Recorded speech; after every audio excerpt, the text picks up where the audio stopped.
ఎవరికి వాళ్ళు మేమొస్తున్నామని కన్ఫర్మ్ చేసేస్తున్నారు. పరిస్థితులు చూస్తుంటే ఎవ్వరూ వెనక్కి తగ్గేలా లేరు. నిన్న మొన్నటి వరకు కాస్తైనా కన్ఫ్యూజన్ ఉండేదేమో కానీ ఇప్పుడు అది కూడా లేదు. నా సామిరంగా రిలీజ్ డేట్ ఖరారైపోవడంతో 2024 పండగకి రాబోయే సినిమాలపై క్లారిటీ వచ్చేసింది. మరి చివరి నిమిషంలో ఏదైనా పోస్ట్ పోన్ ఊహించొచ్చా? ట్విస్ట్ ఏదైనా ఉంటుందా? చూసేద్దాం. నా సామిరంగా కూడా రిలీజ్ డేట్ కన్ఫర్మ్ చేసుకుంది. జనవరి 14న విడుదల కాబోతోంది నాగార్జున మూవీ. దాంతో పండగ సినిమాలన్నింటిపైన క్లారిటీ వచ్చేసింది. షూటింగ్స్ కూడా ఇప్పటికే అన్నీ అయిపోయాయి. చివరి నిమిషంలో ఎవరో ఒకరు వెనక్కి తగ్గుతారేమో అనుకున్నా అదేం జరిగేలా కనిపించడం లేదు. దాంతో జనవరి 12న గుంటూరు కారంతో పండగ సీజన్ షురూ కాబోతోంది. జనవరి 12న గుంటూరు కారం ఫిక్స్. పైగా పండగ సినిమాల్లో దీనికే అగ్రతాంబూలం కూడా.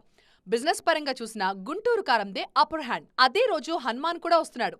తమ సినిమాని వాయిదా వేసుకోమని ఎవరో బెదిరిస్తున్నారంటూ దర్శకుడు ప్రశాంత్ వర్మ చేసిన కామెంట్స్ సంచలనం రేపుతున్నాయి.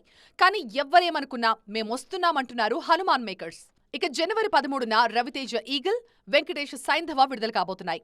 వీటి షూటింగ్ కూడా ఎప్పుడో అయిపోయింది. ప్రమోషన్స్ కూడా మొదలుపెట్టారు దర్శక నిర్మాతలు. పండక్కి రాబోయే సినిమాలన్నింటికీ సాలిడ్ బ్యాక్గ్రౌండ్ ఉంది, ఒక్క హనుమాన్కి తప్ప. మొత్తానికి జనవరి 12న గుంటూరు కారం, హనుమాన్, 13న ఈగల్ సైంధవ, 14న నా సామిరంగాతో పండగ సీజన్ హౌస్ఫుల్ అయిపోయింది.